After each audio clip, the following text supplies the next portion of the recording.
All right, click the links to join the channel here over at SubScribeStar.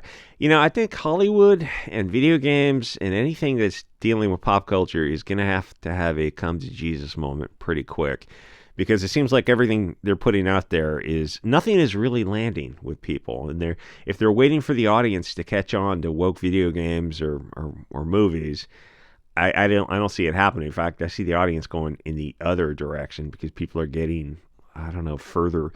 I don't know if it's not exactly further right, but they're not as concerned about being offensive.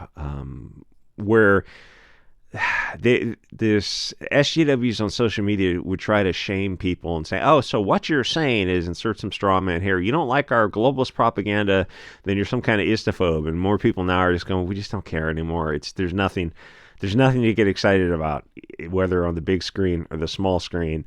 And that same thing has come to video games as well. So Doctor Who ratings continue to plummet. Gosh, who saw that coming? Latest episode posts worst overnight in history. Shocking, I know, a guy in a dress. So the humiliation of Doctor Who, and the way one of the directors was giving this interview, and it's bizarre levels of copium.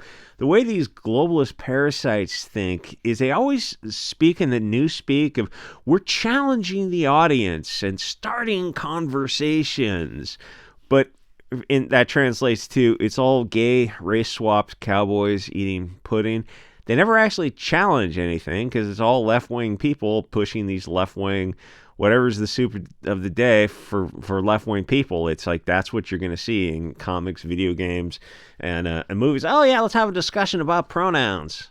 Nobody believes that's real. That's like 1% of teenagers think that is real, and the rest of the audience in the world looks at that and goes, oh, that's just like an American thing where there's a couple of crazy teenagers who think that they're some kind of furry otherkin nonsense. Nobody believes that. And I think anyone over 20 probably looks at that and goes, yeah, this just seems like a fad. There's been fads throughout history. No. This is not a fad. All those other things throughout history, those have been fads. This is real. You look at it like, this seems like a fad because it is a fad. So the thing is, people want to be challenged by mysteries within the story itself, whether movies, video games, whatever.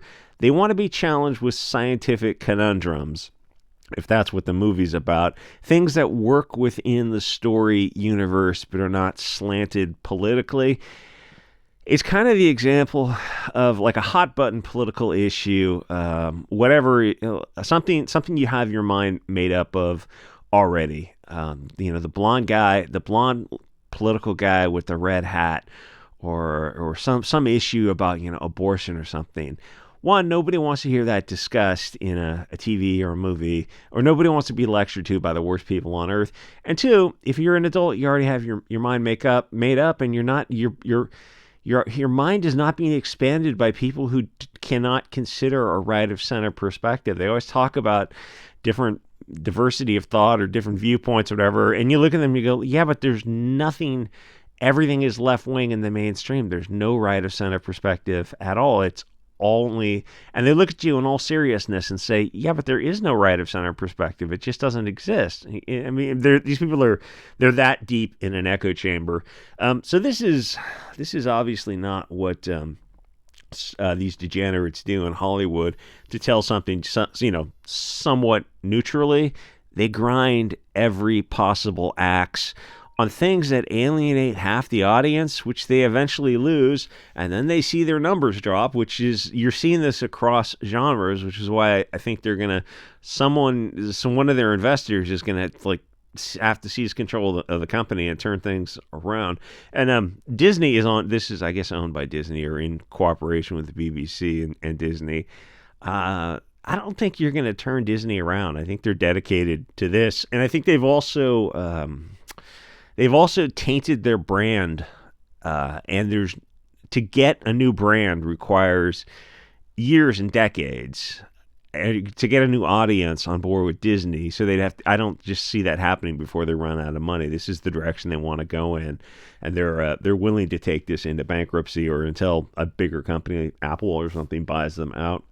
Anyway, they people don't want to hear Hollywood opinions on their political beliefs because these are the worst people on earth. These are these, they vacation on islands off the coast of Florida type of stuff, and then these are the same people who think they have the moral high ground. It's absolutely crazy.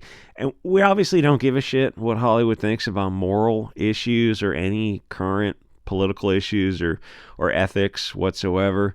We get it. They have Trump derangement syndrome and they're into kids. It's really not that deep. You're not going to convince the audience to want to see some race swap Doctor Who.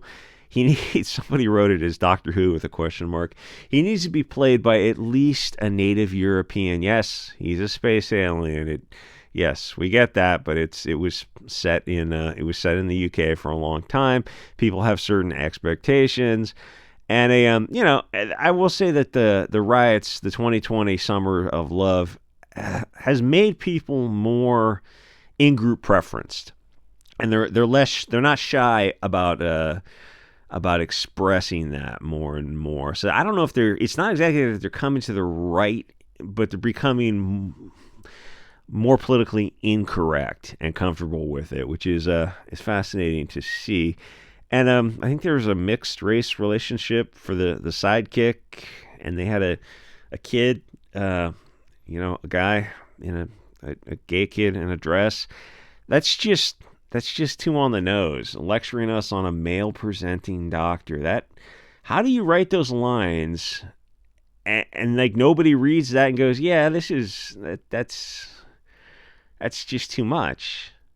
But it never happens. Nobody ever course corrects them and go, yeah, why don't we dial all this stuff down? The dude in the dress, that's probably, are you going to alienate more people than you bring in? Well, yeah, obviously, because the BLT stuff is like less than 1% of the audience. Okay, then why are you doing it? Because it's a religion to these freaks. Anyway, the male presenting thing, I mean, he's a male. What else could he possibly be? They're both biological males. You're going to present as a biological male whether you're in a dress or not. It's like, is this all a social construct or not? And they don't seem to know when you ask them actual challenging questions. We don't give a shit about all that Frankfurt School propaganda because none of that stuff is real. And the thing is, the writers now cannot write stories like they used to because most of them are SJWs who only wanted these jobs to push brainwashing. That's someone else was talking about that on Twitter about they think real writers have either aged out of Hollywood or are not. Well, I mean, somebody has to hire them. But even if a lot of Hollywood wanted to turn things around, it's like it feels like it's a lost art form, and it doesn't. Even if Hollywood wanted to turn things around, the argument was that they probably couldn't because you don't have enough of these writers who were from a different set of circumstances that brought them up and gave them a certain maturity, and if you've got some 36-year-old angry cat lady feminist, who's that girl? Oh God, who's that comic girl? I forget her name. Writing these things, and suddenly you tell her like, yeah, write something a little bit more even-handed and mature, and they look at you like they just can't do it. Who's that girl? Heather Antos? Is that the comic chick? Something like that. It's like either they won't do it or they don't know how to do it because they're not a 60-year-old granddad who's got a lifetime of experience under his belt writing conservative stories that at least can connect to a wider audience. So I thought that was kind of interesting, which I look at Hollywood in general now and think it really does feel like something is going to change in Hollywood where people are, plays are still around, but they're not as popular as they were 100 years ago because the genre, the format changes and people have live streams on so many different platforms now. And even videos like this, there's only 24 hours in the day. Every minute somebody is watching a Geeks and Gamer live stream is a minute that they're not watching something coming from the mainstream, which drives the mainstream people absolutely crazy.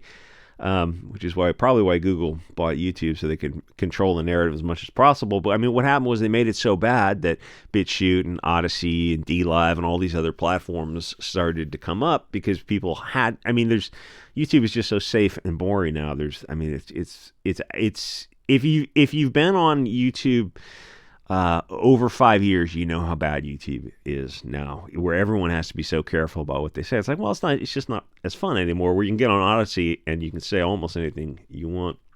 Anyway, so the thing is, modern writers don't know how to write horror stories or mystery or science fiction or even hard science. But also, for most of them, they don't want to, and they don't know how. They just don't have that depth of experience. All they know is Marxism, hot chip, and they shoehorn it in everything. And the director of this is gay, and he said he was deliberately putting gay stuff in the show that nobody watched. And Mary Sue has a long article about this, and they're going into her background, and she's, I don't know, 3,000 years old or something. Nobody cares. I mean, this is the lowest numbers of Doctor Who in history. Because most of us are not gay, or we're not gay enough to watch the SJW version of cringy propaganda, which is the issue. In the interview, it's just all copium about pushing boundaries and making people think, except there should be a voice off camera that shouts every time he says something, some stupid copium. He goes, yeah, but nobody's watching the show. And, it should be the needle on the record. Oh, is that necessary? Yeah, you're selling a product. You're selling a show because ultimately you're selling an advertising space. You're selling a streaming subscription. The show's not made out of the kindness of your heart. You're selling some sort of advertising space. You have to make money on these shows eventually. Otherwise, you're just burning through venture capitalists' money, or in this case, Disney shareholder money, or the BBC. The BBC works differently because they charge people for a TV license or something weird. Anyway, they're not challenging people with their stupid globalist monkeypox and AIDS type of shows because we're tribalists. We're not globalists. There's just they can preach to the choir all they want, but there's just not enough of the choir to be on board with these kind of movies, video games, and comics. We have different beliefs and worldviews. And that's the thing about the pendulum is swinging back now, and people are becoming more comfortable expressing those kind of things.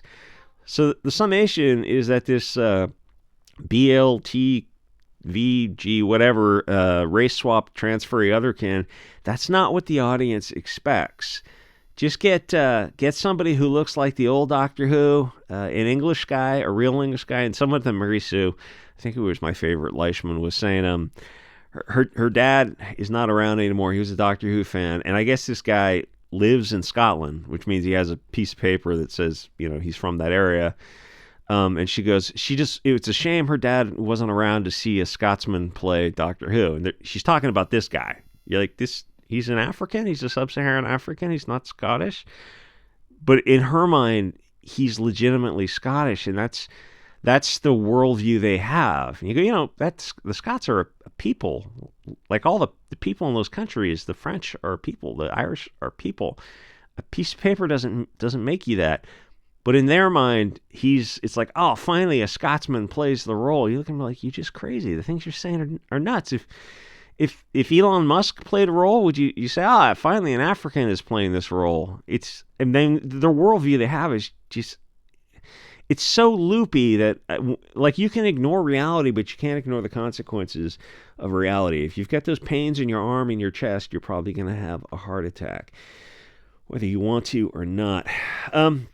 Just get a normal guy who at least looks European to play the role. Focus on the science of the show, the mystery, or Doctor Who did have some legitimately scary shows. What was the one about the sleeping angels where they you open your eyes and the angel moves or something? That was like 10, 15 years ago that episode came out. Legitimately scary.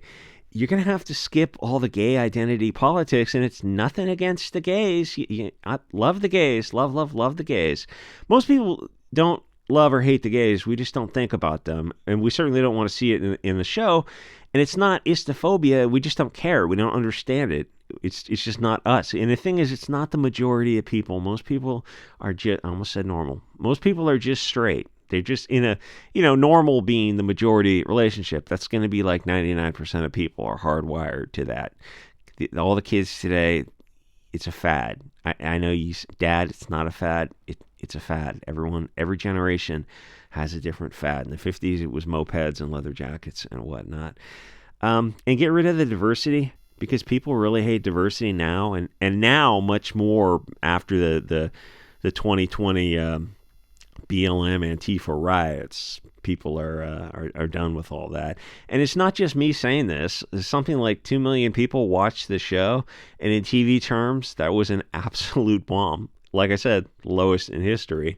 When even the flat-titted girl from last year was able to get better numbers, whatever her name was, she was the one wearing the rainbow shirt. And those shows were absolutely horrible. They were all about, I don't know, global warmings and pronouns, and Trump is bad, even though by that time Trump had been out of office for 2 years, and they still had this, fascism is bad. And you look around, it's like, yeah, I think the world could use a little bit of fascism to clean things up. So if the director wants to have important, challenging conversations, we can talk about why the left wing didn't watch your propaganda, because that's what it boils down to for all these kind of shows. You can't blame the right wing, though. They go, all the istophobes didn't watch the show. Well, you got a black gay doctor. They weren't going to watch it anyway. Like, you knew that going into it. So why didn't the left wing watch the shows? The show's not made for the right wing, whether it's Charlie's Angels or all those, movies that have come out in the past 10 years that have been, girl power type of Terminator, whatever it was called, or X-Woman. Like, that's not made for right-wing people. That's not made for your standard audience. It's made for women and activists and SJW. So how come they didn't go see the show? And you never ask that question. Like Elizabeth Banks, she's so fascinating because she did this interview before and after her movie bombed. I said it's not made for men, and then she's upset men didn't see it. And there's a line here where this actor tells people to don't watch the show, just go touch grass if it upsets you so much. It's like, oh, challenge accepted.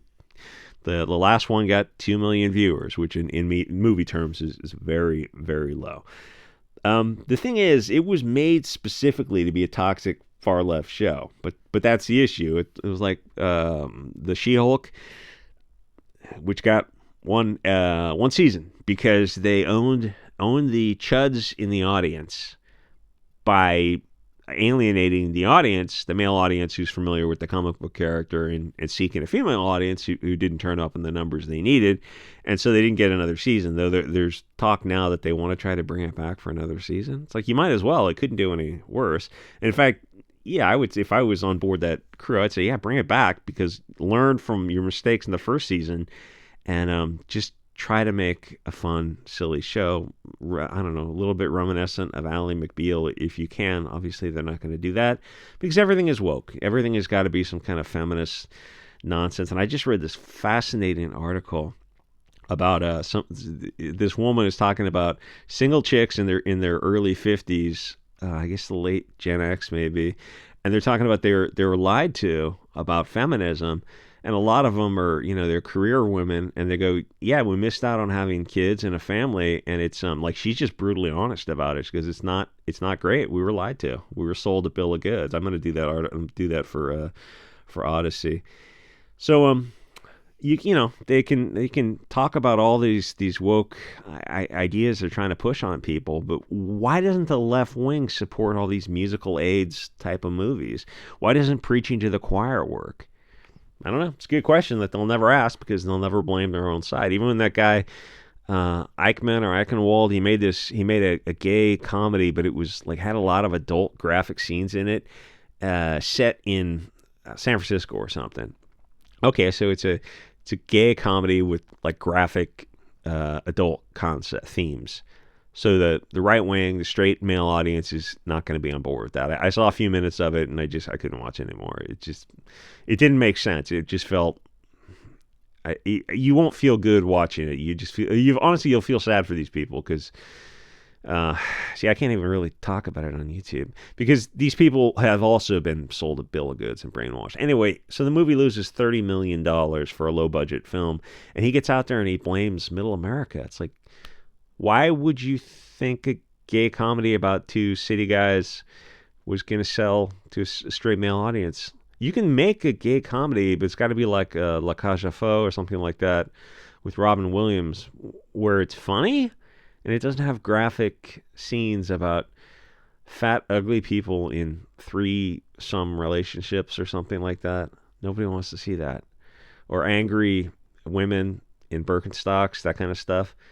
Nobody wants to see that either. Even women don't want to see angry women, chubby, fat women in Birkenstocks who, dress like men, that kind of stuff I'm trying to say.